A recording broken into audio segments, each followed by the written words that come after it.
The scariest losses aren't the ones you cry over, they're the ones you refuse to face. It was 1995, about March, when I faced my greatest loss. I remember the day so clearly, and I don't remember things that well. I got the call when I was in my dorm room to come down to the foyer to answer the call. It was before the days of cell phones, mobile phones. I remember I went into the booth to take the call, and I heard my mum's voice. And she was very somber and sad, and I didn't expect what she was going to say next. She said that they'd been to the doctor with my dad, and the doctor had said that he was very, very sick and he only had weeks to live. That moment for me was like the world slowed down, like I lost the bearing of what was the ground and what was the ceiling. Everything turned upside down physically, like I went to faint when I heard her say that, and really metaphorically as well, because my world was turned upside down. I was only very young. I was 20 years old, and I'd never, ever heard those words about someone that I loved. So I went to the professors and the lecturers and asked them what I should do. They said, look, just go and be with your family. And I remember driving home. It was about an hour and a half drive, maybe two, just weeping all the way down, just scared of what would await me.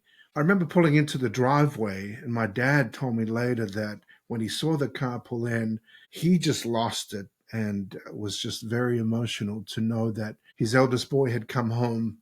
And I remember that the next few weeks, I just spent every day by his bedside. I would sleep next to him in bed, and I would watch his chest just rise and fall with his breath, just to make sure that he was still breathing. I would wake up through the night really concerned that he was still breathing, and I'd look for that rise and fall of his chest.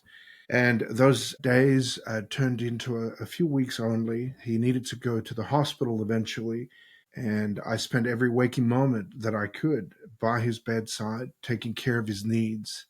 One day it dawned on me that I was privileged to do something for him that he had done for me all my life, to look after him in his final stages. But it was truly devastating and horrific to watch. He lost all of his weight.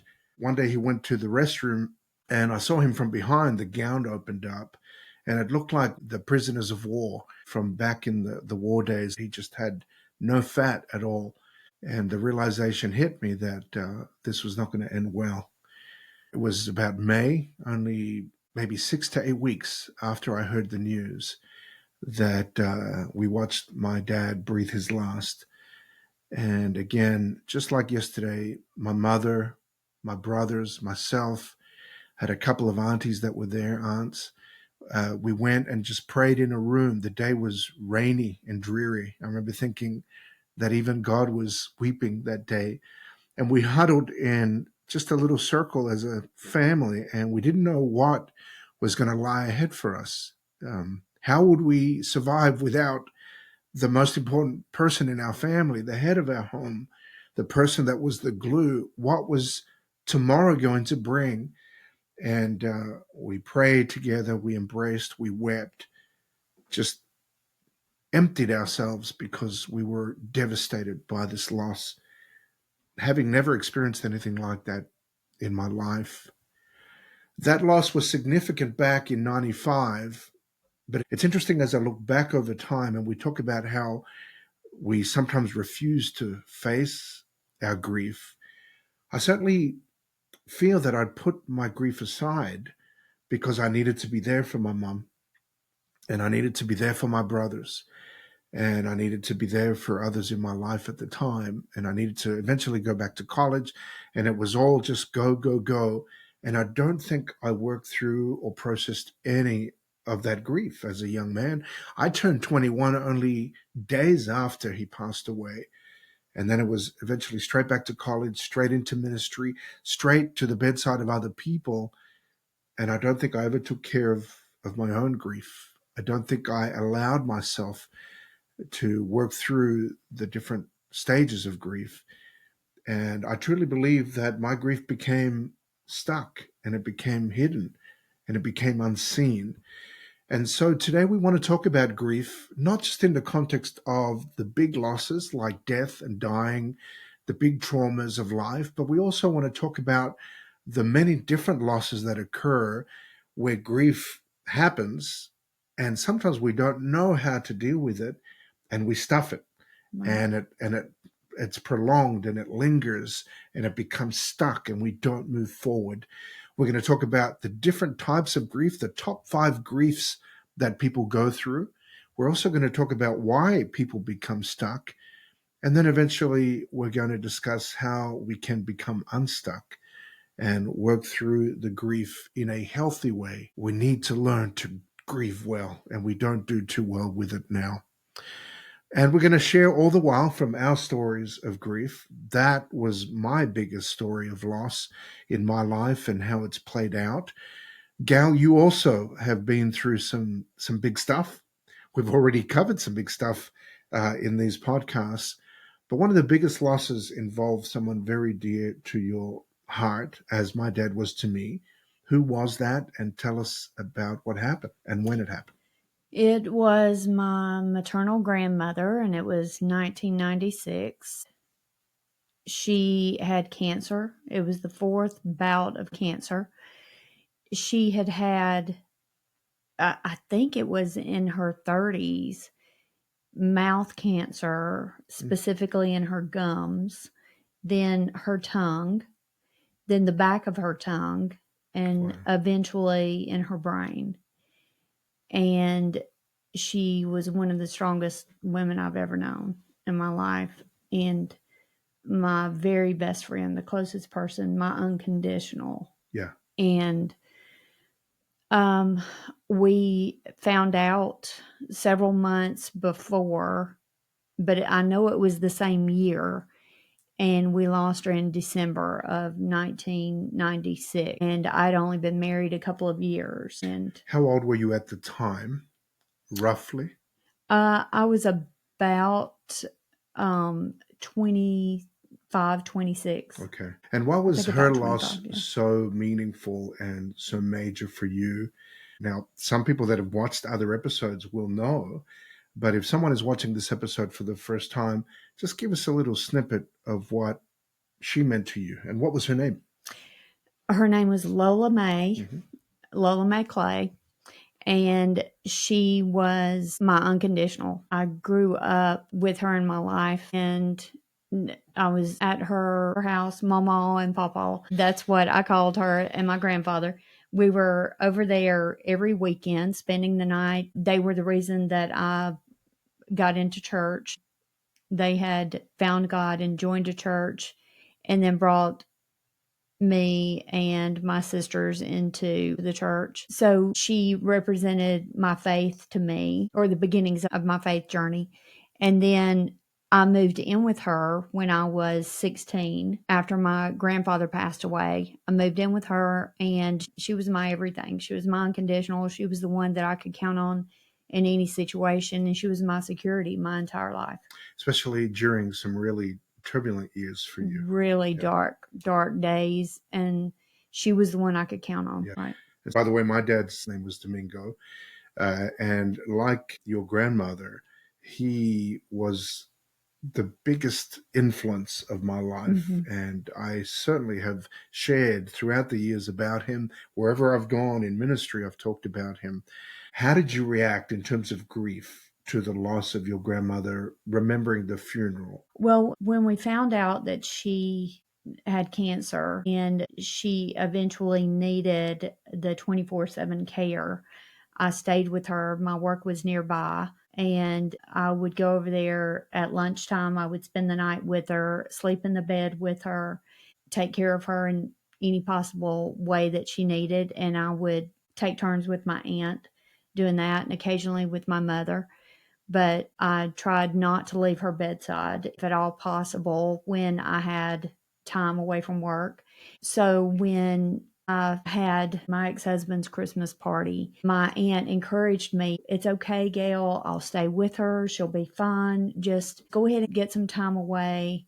And so I agreed to go. And then the next morning, my aunt called and said that she had passed through the night. Wow. And so the incredible guilt that I carried for so many years, that I was not with her, it was devastating. And when I got the news from my aunt, I just I lost it and could not physically stand. Yeah. I had to be carried into my grandmother's house. I had to be carried out. I didn't want to leave her. Yeah. At the funeral, that time is such a blur Yeah. because it was so devastating and I felt like I would never breathe again. So that's really interesting. Not only did you mourn her loss heavily because of what she meant, because she was there for you during those important years, how close you'd become, how you'd nursed her right up until the end, just about, but also because of the fact that you missed her passing. Yeah.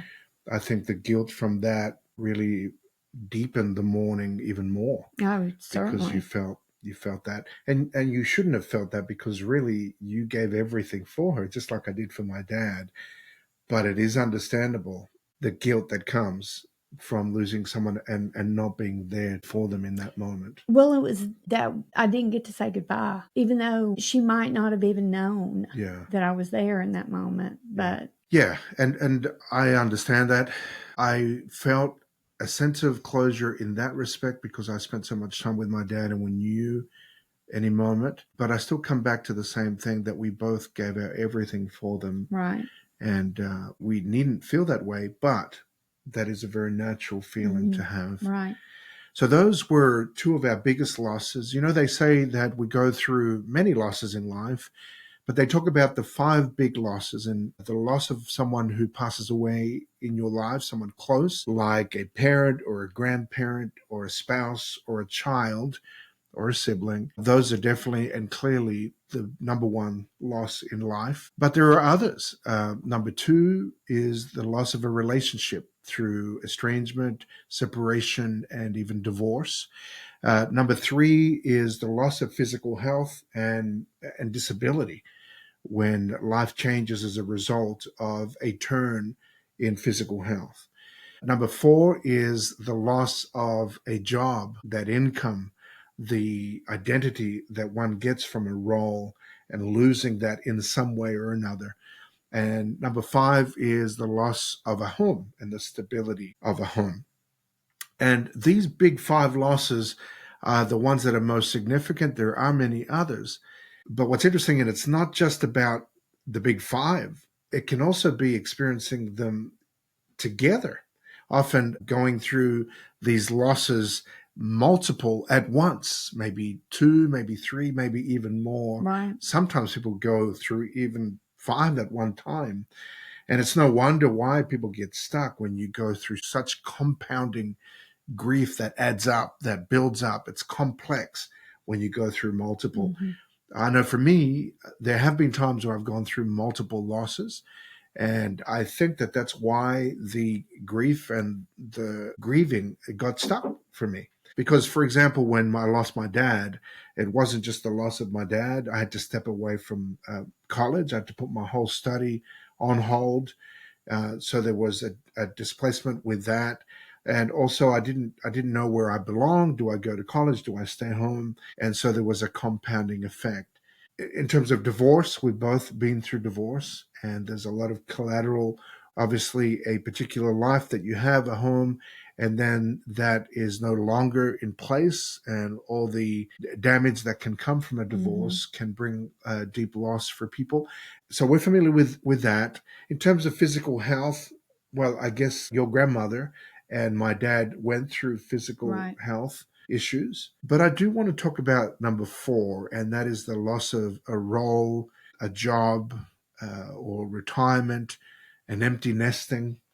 I know for me, the divorce that I went through 5 years ago was coupled with the loss of our family home. Not like we owned our home, but we had a home, and from one day to the next, that home was no longer. We essentially sold a bunch of stuff. We put other things in storage. For a time, I was sleeping in my car, then on the couch of my cousin. There was just complete displacement of the home. But the biggest factor during that time was the loss of my job, my career. I had been a pastor for a long time, close to 25 years. I'd gone through college. I pastored by the side of my dad when I was younger, pastored up to 13 churches over 25 years. And then all of a sudden that ground to a halt. The phone didn't ring anymore. I was no longer needed. In fact, with some people, I was no longer wanted because of the inglorious way the divorce happened. And that really hit me hard. I also felt a loss of the calling because I felt called to preach and to teach and to nurture people, and not to be able to do that and then have to face a life doing a mundane job really hit me hard. The exalted purpose and meaning that I got from my vocation was truly a loss of identity of sorts. I had wrapped my identity around ministry, and I had found my passion in it and my joy, even though the other parts of my personal life were somewhat dysfunctional. Behind the scenes, the ministry side of it was still a joy. And I loved it. Even till this day, I miss the ministry and all of the things that go with ministry. And then there was the empty nesting. My kids grew up, and you've gone through the empty nesting also. It's so Our kids are hard. similar ages, Hmm. and you had to lose your home as well. Tell us about those two things. Number four, the empty nesting, and number five, the loss of your home and how that affected you. Well, my oldest daughter, Shy, left home when she was 18. She moved out, and I stayed in the fetal position for a few months. Right. It was such a very difficult situation, and it just brought me to my knees. It was not something that I wanted. So that was really, really hard. Then my youngest was in boarding school, which, although it was a wonderful opportunity for her and something that I wanted for her, it was very difficult to have her leave home and move into a school and live there full time and come home once a month or whatever. So that was very hard to get used to. And then my home, when I got a divorce, I lived in the house for a bit after we divorced, and I wanted to buy out my ex-husband, but he wanted to sell it, and he thought that we could get more money that way. And so I went through quite a grieving process because that was where my kids grew up. Mm-hmm. There were good and bad memories there, but it was still where my children grew up. Yeah, your daughter's rooms were there. Right. A lot of their ornaments were there, photos, artwork, schoolwork, Right. toys, just where your kids spent their many Right. years of childhood. Right. So it was such a hard pill to swallow, Yes. and not something that I wanted, but I was forced to concede and sell it. So that was a difficult pill to swallow. And we are going to talk a little bit more about the loss of the house and how you worked through that grief. Tell us a little bit about the previous loss of a house that you went through a few years earlier. And I guess you had a similar experience of grief, but in a very different fashion. Right. So that was in 2009. We were not home, and it was a phone call we got that evening. Our family was out, and we were told that our house was on fire. Oh, wow. My girls were 9 and 3, I think. So we came home and watched our house burn to the ground. Wow. And we lost all our photos. It was such a compounding grief because everything that I'd ever had of my grandparents was gone. Yeah. My photos of my children growing up, gone. Anything memorable was gone. And we even lost a pet turtle. It was such a devastating thing, and we are sitting here dealing with it all together as a family, but it was something that I was having a hard time comprehending. And I'm trying to explain it to my 2 young children that that's not where we live anymore, and our pet is no longer alive, and everything we've ever known has just changed. Wow. Pretty shocking. So you've really gone through this loss of a home more than once. And I can't help think as you're explaining it that it wasn't just the physical home, but it was the memories and the loss of those things that you said, photos and memories of your grandparents, photos of the children. What that does to have your slate wiped clean in life is massive. So you were Right. grieving the memories and the loss of identity in a way. Everything about our life Yeah, and I can changed in an instant. I can relate to that displacement, the loss of stability too. When I got divorced and had to move out, I grieved the fact that the kids were no longer around in that place. Even though we'd moved around a lot, I for years later kept dreaming about my adult children as if they were still young children. Mm-hmm. In fact, when I do dream about them now, it's still there. I feel like that's still a type of mourning over the loss of that home and the memories that were contained in the home. And I guess my other loss or displacement or instability is the loss of my home of origin in Australia. I'd moved away a lot in ministry and just not being able to be back home for long stretches of time and being able to be with my immediates and hug them and see them physically and then go through something difficult at the same time. I know that not just for me, but my children. And that was a tough thing to go through, a major life change without those close family members Right. who are on the other side of the planet. So, yeah, major losses that we went through. Now, people do get stuck from these losses, and sometimes it's for good reason. The losses that we shared for you, as big as they were, as traumatic as they were, there's been a couple of losses that I want to touch on for you, especially that were very sudden and immediate losses where you didn't see it coming. And that also deepened and made the loss so much harder to get through. Excruciating. I just want to mention those two. There was a loss of a brother, and then the loss of parental figures, close friends that were very dear to your heart. Tell us about your brother, how old you were, what happened with that.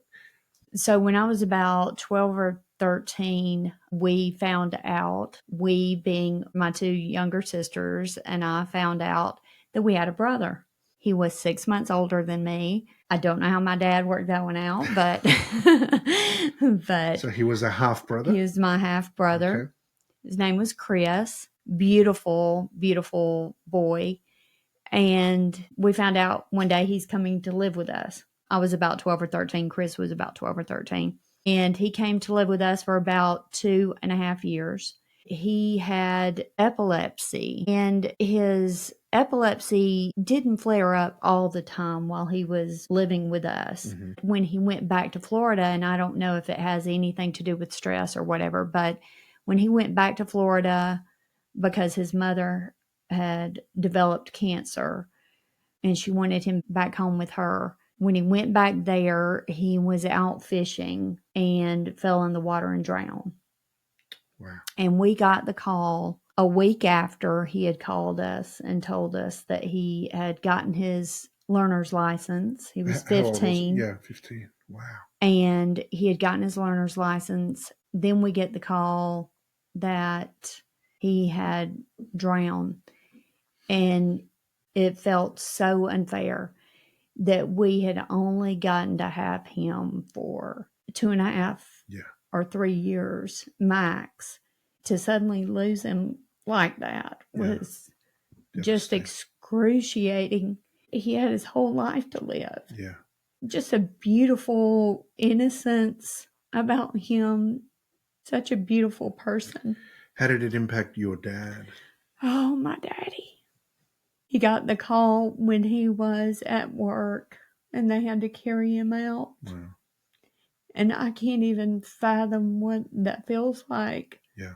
As a father, losing your only son. Yeah. The grief my daddy has carried has been tremendous. Very sudden loss without any anticipation. Right. And you just received him into your life as a gift. You know, you were all girls. Such a gift, yeah. And then you had this boy and so many dreams, I'm sure. He also came into your life at a very pivotal time. Right. A stretch of 5 years where so much trauma happened in your life. And this just was so unexpected.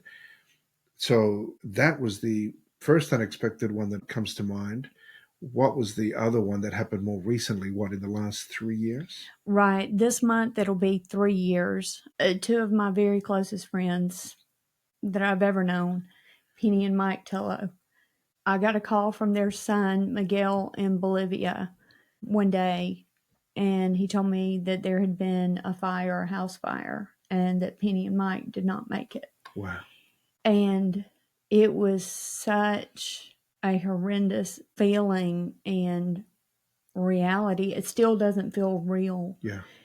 3 years later, I'm still grieving them like it was yesterday. Yeah.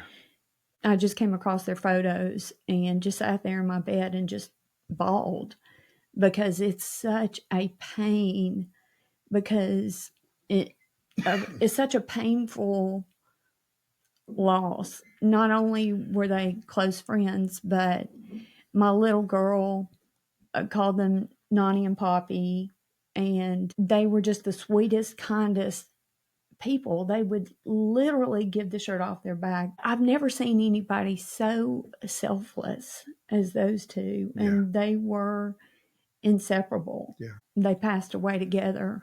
Their family is like my family. I love them so much. Yeah. I still can't get past it. Yeah, again, when you heard those words, they didn't make it. I remember it was just, we were pretty inconsolable. And not just you, but I felt the loss. The church family felt the loss, and their My beautiful girls, family, right. their kids, Mm-hmm. your girls. My girls. It affected so many people all of a sudden.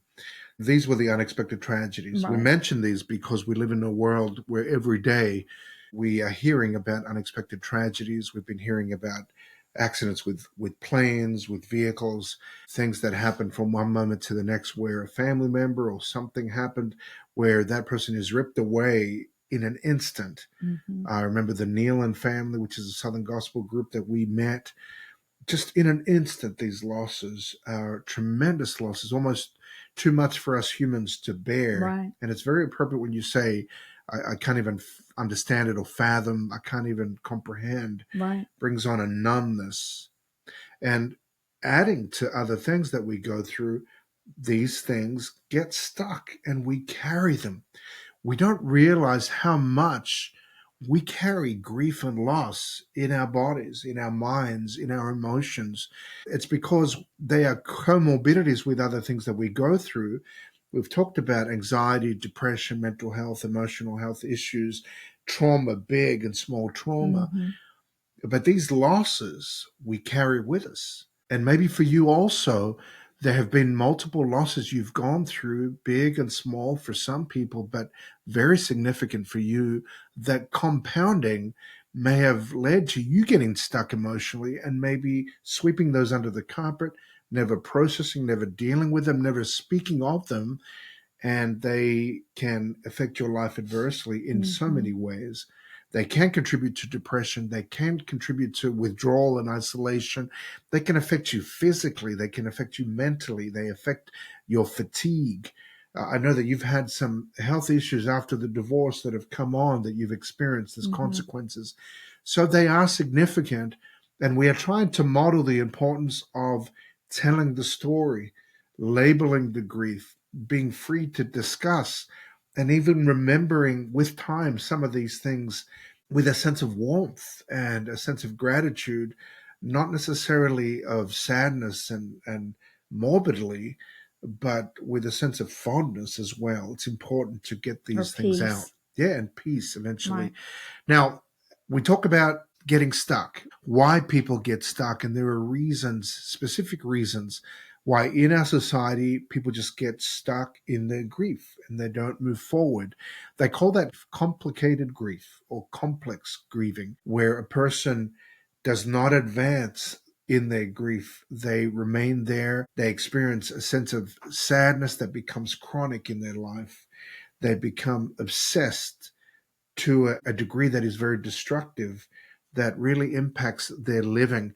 And it's a type of grieving that is really debilitating for some people. I know of people through ministry that had gotten stuck in their grief. I know a gentleman back in Australia who had lost a job, and he was so stuck in the loss of that job that years later, if you started a conversation with him, he would immediately go back to that place in his life and how he was hardly done by, how he was still resentful, how this and that. And I thought to myself, wow, that's been years. And every time I would see him, still stuck, never moved forward.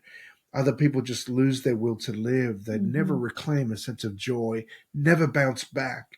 And that's truly crippling. And we want to help you if you've experienced that or someone close to you with that. The reasons for why people get stuck are these, and I want to just go through these. Number one is people get stuck because they can't grieve their loss. Now, this one is called disenfranchised grief. And that is when someone goes through something that is not necessarily socially acceptable, something that is not recognized or not validated. And so that person has to grieve all alone because no one understands their grief. One example is perhaps when someone miscarries a child, or even something like abortion, which is not socially acceptable in many, many circles. That brings on a grief and a mourning and a loss, a bereavement that can't always be talked about with Mm-hmm. those around you. Some people choose to walk that journey alone. They don't even tell parents. So they go through this silent hell, silent grief, silent tears, because they can't find a validation for that grief.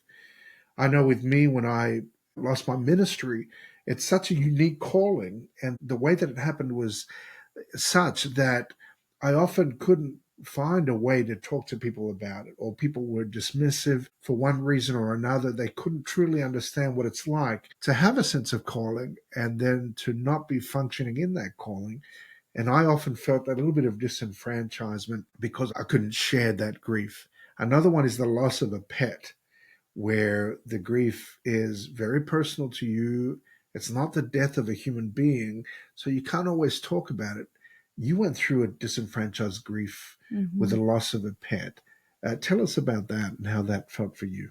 Well, one of them was in the fire, Yes. our turtle Gertie, and people couldn't understand why I loved this turtle. We'd had her for several years, and I fed her by hand mealworms and crickets. We loved her like she was part of the family, and that's not the fuzzy, warm animal, but I love reptiles. But then our dog Flossie that we had, and this was before the divorce, she passed away, and it was like a family member. So much so that we had her cremated. And my ex husband, years before she passed, he said, "This dog is so loved by this family. If anything ever happens to her, we're going to have a family of mourning." Yeah. And we truly did. We mourned that dog. And you Yeah, I went. don't uh, warm to animals, so that's hard for you to Well, what's interesting is understand. that we went through a loss of my kids' dogs as well. And I remember feeling very sad for them Hmm. when we lost their dogs. We brought them to America and they died here. Just seeing how much grieving they went through really touched my heart. But I can't relate in the same way because I'm not Right. an animal pet person. Hmm. And maybe that was a good experience for me to have with my children because it was so close to home through them Right. that I realized, this is a significant loss. It's Hmm. like the death of a family member. And I'm glad you mentioned Gertie, was it? Gertie. Gertie, Hmm. because some people may think that that's a joke, but when you become attached to a living thing, your children become attached to a living thing, it becomes a part of you. And especially an animal. I know my son Daniel loves cats with his wife Samantha. My daughter Letitia loves dogs. You love dogs, your girls love dogs. So many people out there see these pets as family. And so Hmm. the loss of a pet is a grief, but sometimes it can be disenfranchised because not everyone's going to get it. You tell someone, they're probably thinking, well, it's not like a real family member. And yet for you, it is. It is a Right. loss. So that's one of the reasons why people get stuck, because they just can't share the grief. People don't want to listen. It's not validated or accepted. Another reason is lack of support. And I guess this can be relating to the previous one, where there's just no support network around you. It may be for various reasons. Maybe the people around you don't know how to help when someone is going through grief. I remember when my father passed away, we got an influx of people coming to the funeral, as happens, and around that time. And then as the days went by, whoop, everyone just disappears. Mm-hmm. And people stop calling, people stop checking in on you. And that goes on a lot. And suddenly you're left without that support network when it matters the most, because the funeral and the memorial service is I guess, the tip of the iceberg. That's when you're numb. That's when you're numb. But then when the grief really hits, It's often when you're there's alone. no one around. Right. Or there might be people, like I said, that just don't know how to empathize with grief. Right. So that can be a time when grief can get stuck. Also, we can get stuck with grief when we want to avoid the pain of grief. I know that my mom, when we lost our dad, she just couldn't enter into it, and her solution was to avoid it. She wanted to stay away. We had to coax her and plead with her to go back to the hospital to be there for my dad, because she just could not cope. And her solution was avoidance. Others feel guilt. They have survivor's guilt, where they keep living, the other person has passed away. And how can I keep living when my loved one is no longer here? And I experienced a little bit of that when my dad stopped eating and drinking in the hospital as he was dying. I remember I couldn't eat, I couldn't drink, because I had this guilt. How can I, when he cannot do that? How That would can be I hard. eat and be nourished when he can't eat and be nourished and live? And then after he died, I did feel a sense of guilt that he was gone, and a sense of fear and foreboding. So far, we've covered grief that can't be grief because no one understands, a grief where there's no support, an avoidance of pain because it's too difficult, an avoidance of guilt because we don't want to move on because the other person is gone. And then sometimes we get stuck because there's no socially acceptable network around us. In other words, society around us tells us, no, be strong. Boys don't cry. Put some lipstick on and smile. You're okay. You'll get over this. Don't show your emotions. And it happens especially in some cultures. It happens in the West, where we have very clinical forms of grief and of death and dying, as compared to some other developing nations. I know that the contrast of my Australian background, Western background, compared to my Chilean, South American, Latin background. In South America, especially when my mother was young, they would have a wake that would go for days and nights in the home. And the person that was deceased was embalmed, and everyone would come and they would be around the coffin. It wasn't a closed situation at all. And people were associating, and there was a lot of crying, and in some cultures, wailing. And yet in the West, it's so clinical. It happens in a clinical hospital, and everything is just immediately taken away from us. The person passes away, the people from the morgue come, they take the person away. Often at the funeral, at the memorial service, it can be a closed casket or something very sanitized. So society, especially in our cultures, teach us to not grieve well. Right. Hurry up and get over it. Get over it. Let's paint it in a way that it's not too traumatic. Right. And yet it is traumatic. It is major, and we have to hold back because it's not socially acceptable. Yet it's life-changing. It's life-changing. And that can get you stuck when there's no tools, there's no words, there's no rituals for it. It just happens, and we have to keep going on and pick up the pieces. I know for you, we're talking about death and dying, but you went through something with your home where you were told to just get over it. Can you share a little bit about that? So with the house that I had with my ex, he wouldn't let me buy him out. I said, he wanted us to sell it. Well, I was told that I could not sell it myself. I'd have to get a real estate agent. So we chose a real estate agent, and the agent came in while I was in my very, very, very depressed state and told me to put on some makeup, put on some lipstick, and put on a smile and get past it. It wasn't something I had a choice about anymore. Mm. My whole life was changing. Yeah. My whole world was changing. I was selling the house that my children grew up in. Yeah. So there was a loss there. My children were still at home for the most part. They still had bedrooms there, and they were going to be moved out. We were going to be homeless. We were going to have to find another home, possibly leaving my hometown, my home church. All the memories, good and bad, left there. And I felt every stage of grief through that process.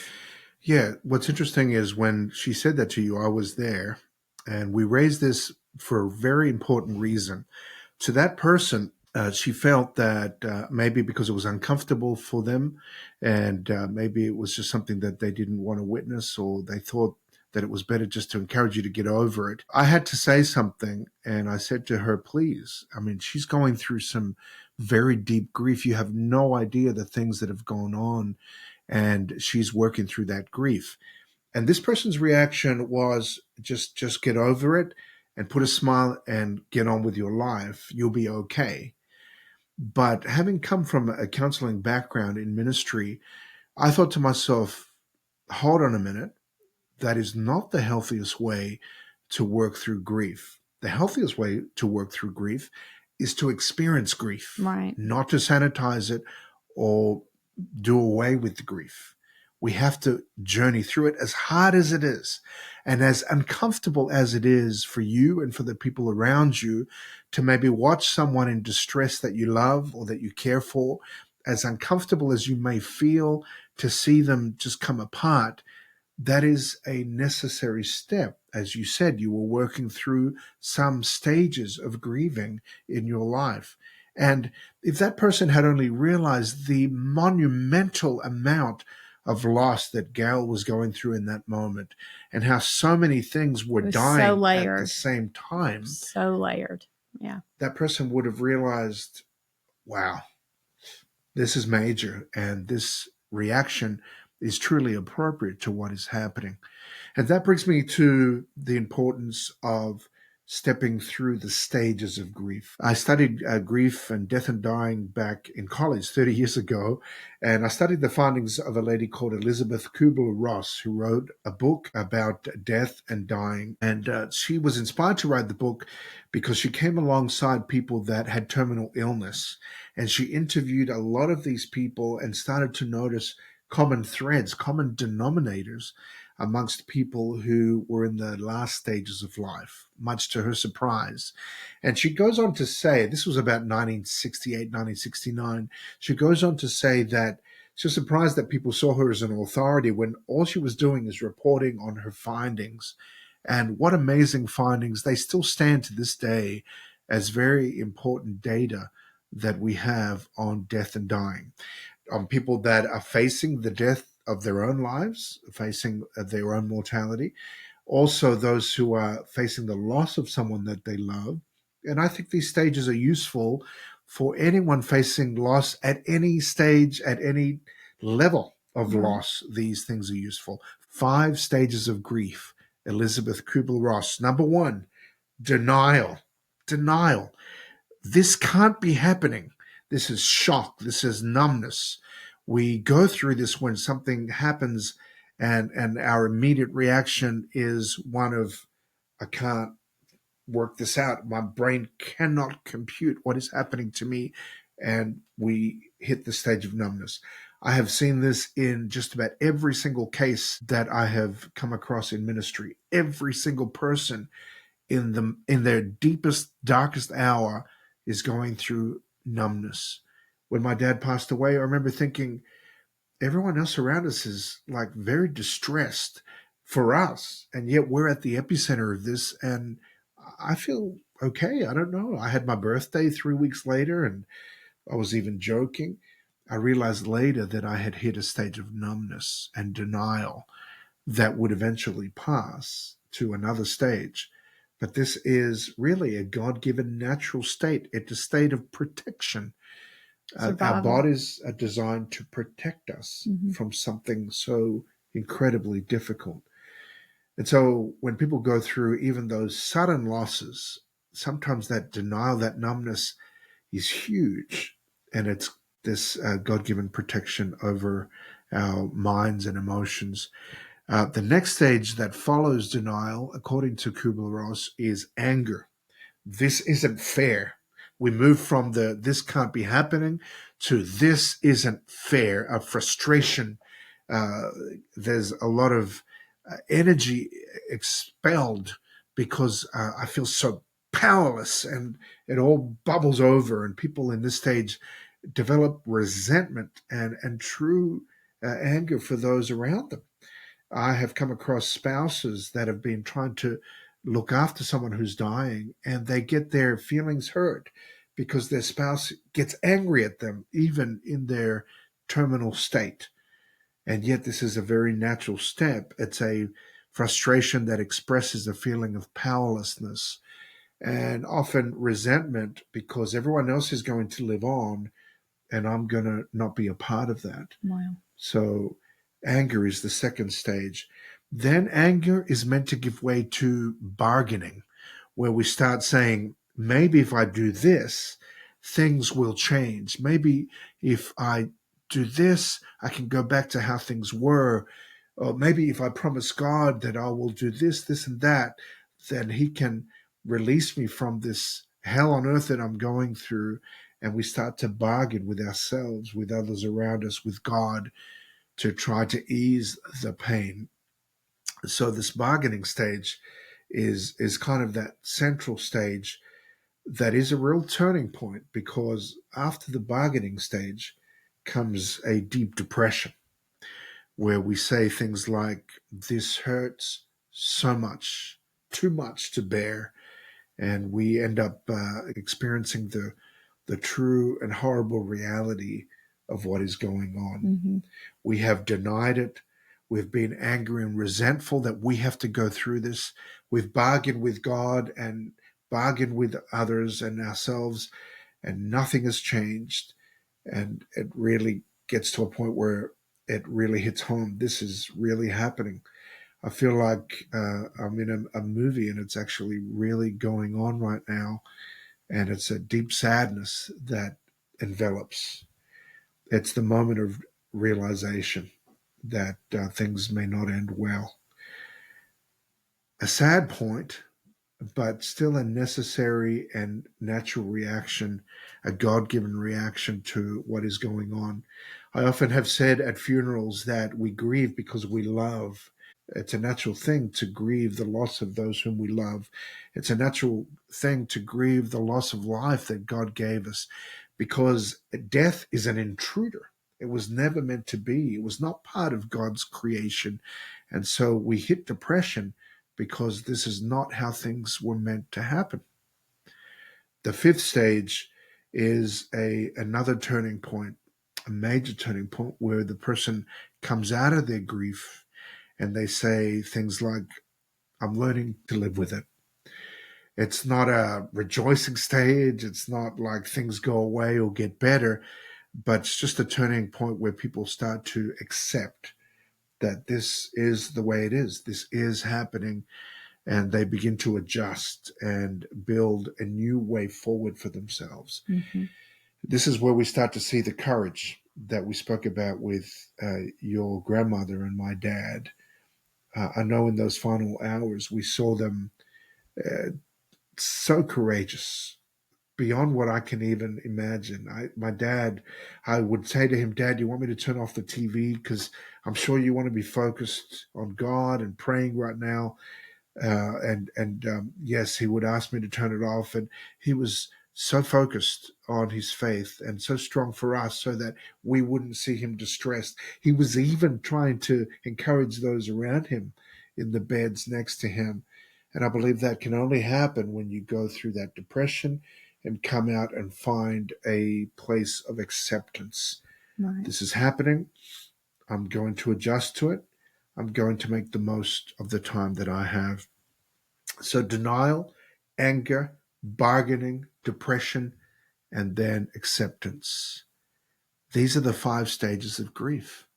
And these are important stages. You said when you lost your house, you experienced all of these. Each one, Each yes, one. distinctly. So at the beginning, you felt that denial where you just couldn't believe that you'd have to leave and you had that numbness. And then you definitely felt a lot of anger that you went through when you That it lost. wasn't, yes, it wasn't fair. I should get to buy him out. He should say yes, and we can come to terms with this. Yeah. And why do I have to leave? Yeah. Why don't I have a choice? And that gave way to bargaining, which Right. in I was reality, bargaining with God. I was bargaining with him. yeah, a lot of bargaining A took lot of place. bargaining, finding a way, trying to talk to a lender, anything and everything Yeah, to trying make it everything. happen so I could stay. And then when that realtor came along, I think you had hit rock bottom. I You was had hit the already point in of depression. Yeah. Yeah, it felt like a death to me. Yeah. It truly felt like a death in the family. It was one of the lowest points in my life. And interestingly, after you went through the denial, the anger, the bargaining, and then the deep depression, it was true for you that you reached the point of acceptance. I did. Yeah. I finally saw that there was light at the end of the tunnel, and I found a sweet little family Yes. that had small children, and I could see them living there. Yeah. They ended up buying the house, and I still have kept in touch with the girl today. You see footage and photos. I've seen the renovations they've done. I'm friends with her on Facebook and see her little kids and standing in front of my old fireplace that they've refinished. And it gives me so much peace and so much joy that another small family gets to enjoy something that my children got to enjoy. And it's interesting, once you got to that point, it's almost like you had to get to that point before you sensed that peace, and then the door opened for our new home that we're able to move to, and you were ready to move away from your home and away from your town or your city, and you were ready for that next chapter. Right. And then, of course, we did find a new place. We've made a home for ourselves, and things have changed dramatically now. We're in a much better place. But what's important for me is, had you stopped at any one of these stages, you would not have worked healthily through your grief. No. Had you stopped at the point of denial and stayed numb, you may be still numb to this day. If you'd stopped at the point of anger, you would still be resentful now. Right. You would not have moved on to a sense of peace. We could have still been bargaining now. You could have been in that place of depression, but because you worked through each step, each stage in your time, in God's time. And thankfully, you gave me that time. You were there by my side every step of the way, comforting me when I needed to be comforted. And you also sat there in the mud with me when I didn't need words. Yeah. And you went to bat for me with the agent and told her she's in a depression, give her some grace. Yeah. You were with me every step of the way, and I don't know that I could have handled it had I not had you by my side, because you had patience. Wow. And you gave me that gift of being able to grieve every step. And I appreciate that. Well, I certainly didn't do it perfectly, but I am so thankful that you did work through it, because I saw a different you. I could clearly see the moment when you turned that corner to acceptance. It was a different and I you. had peace. Yeah. With all the losses that you went through, the peace was palpable. Right. And so we share these 5 stages of grief as a very big key for you. Once you acknowledge that you may still have some grief, we want to encourage you to think about these 5 stages again: the denial, the anger, the bargaining, then the depression, followed by the acceptance. How important it is to allow yourself to feel all of the gamuts of emotions that come with those stages of grief. And what a travesty it is when we rob people of that experience.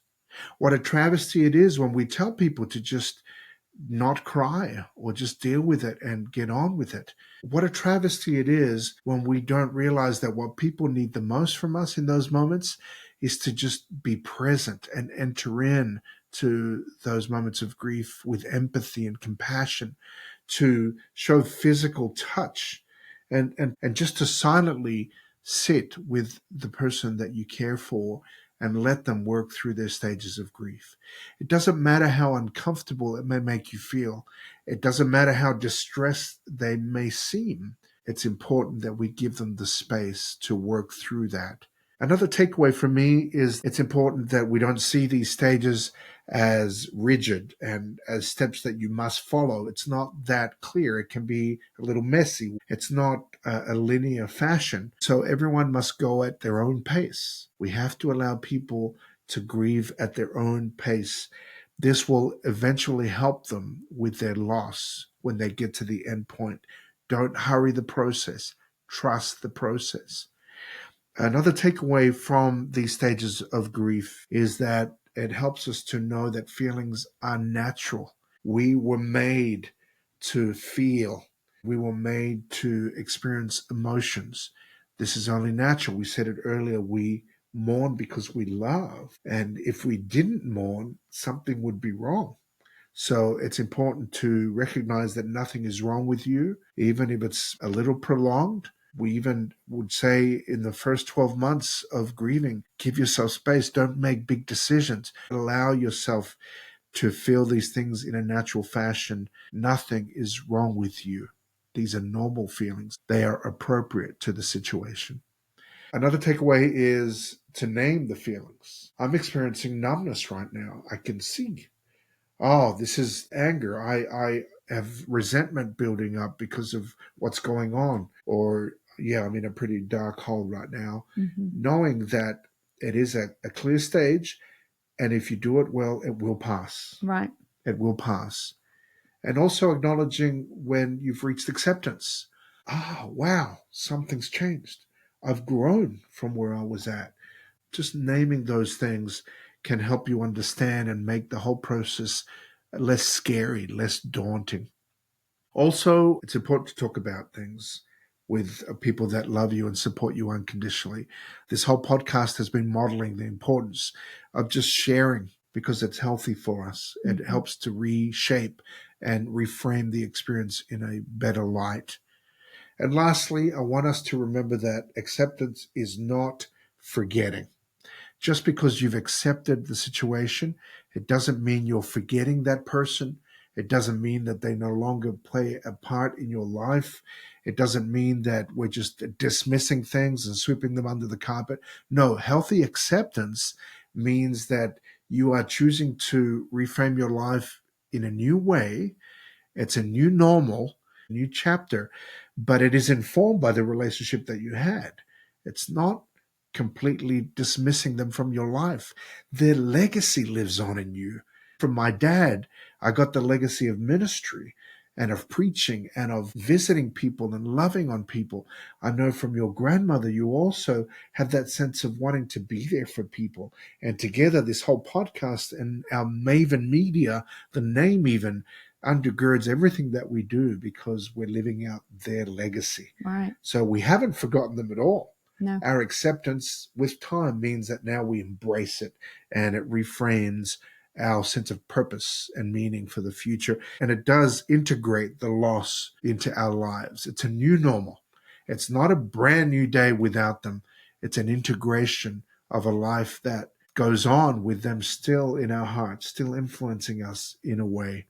So allowing yourself to feel those feelings, go through those steps, is so, so important. You know, healing doesn't erase the past. Healing offers you a brand new future. It opens the door to new possibilities filled with purpose and meaning and hope and even joy. And that is possible for you. As we've expressed, we have found healing in our lives. We're still working through other things even as we speak. But I know that if you use these tools, if we learn anything from what we've shared, that this healing can be yours as well if you would just allow yourself the steps, give yourself some grace to experience these emotions. We want to thank you for joining us on the I Matter Mindset podcast. Don't forget to like, and share and subscribe.